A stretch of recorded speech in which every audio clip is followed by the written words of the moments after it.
শারীরিক অক্ষমতা থাকলেই যে মানসিক অক্ষমতা থাকে না তা প্রমাণ করে দিল মেদিনীপুরের ঋত্বিকা। নিজের অক্ষমতা সত্ত্বেও উপরে পাওনা হিসেবে ক্যান্সার রোগীর কাছে পৌঁছে দিলেন তাদের হারিয়ে যাওয়া চোর। এইরকমই এক উদাহরণ মেদিনীপুর শহরের একাদশ শ্রেণীর ছাত্রীর। মূলত শহরের সুদামপুকুর পাড়ে এই ঋত্বিকা দাসের বাড়ি। সে স্থানীয় পাহাড়পুর গার্লস স্কুলের একাদশ শ্রেণীর ছাত্রী।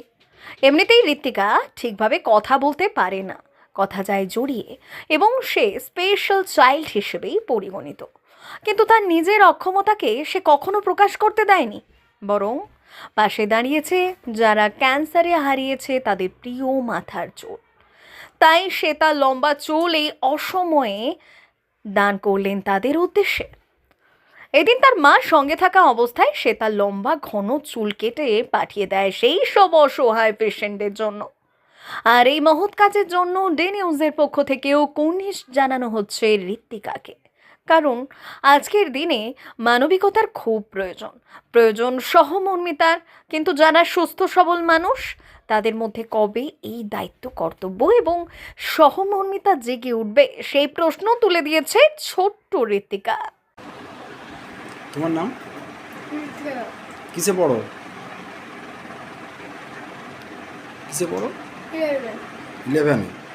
আচ্ছা, তুমি কি আজকে চুলটা দান করলে কিসে, কাদের জন্য বলতে পারবে?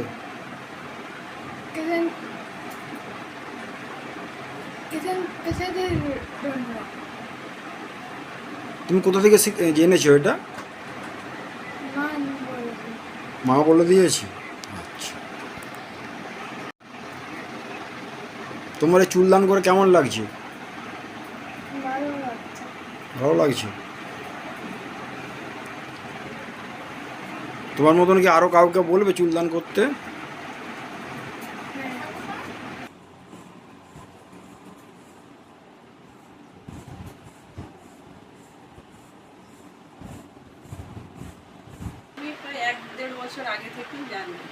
তখন থেকে কি প্রিপারেশন মানে পরিচর্যা নিচ্ছিলেন? হ্যাঁ হ্যাঁ, চুলটা একটু বড় হতে তারপরে চিন্তা ভাবনা নিলাম যে দিয়ে দেবো তাহলে দান করবো।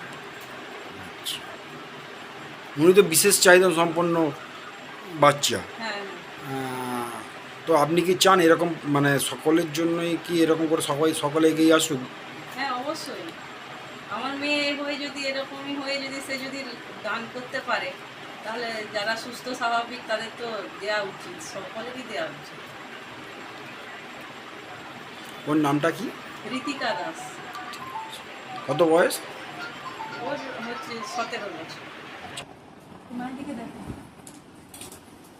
খুশি কেমন লাগছে এখন? জোরে বলো। Day news, Medinipur.